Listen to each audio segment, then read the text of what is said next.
Речь, которую произнес господин президент на открытии административного здания общины 24 декабря 2022 года, вероятно, надолго останется в моей памяти как фильм.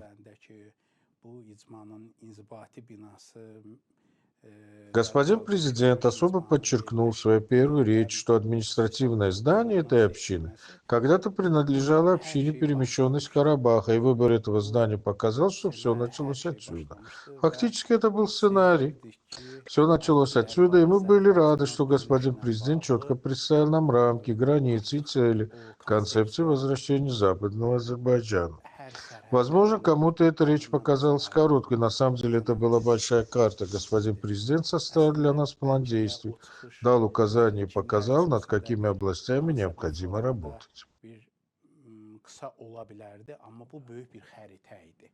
Bizim üçün cənab prezident bir xəritə çəkdi, bir yol verdi, yönləndirdi ki, bunlar üzərində işlənməlidir. Ранее у всех мог возникнуть вопрос о том, как будет осуществлено возвращение Западного Азербайджана. Но господин президент ответил на все эти вопросы в своей речи и четко обозначил все проблемы.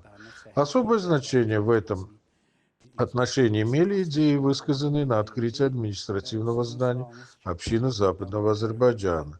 В соответствии с вашим вопросом, если мы посмотрим на шаги, предпринятые с того периода до настоящего времени, мы увидим, что за короткий период произошло формирование общины, создание структур, принятие важных документов и развитие политических процессов.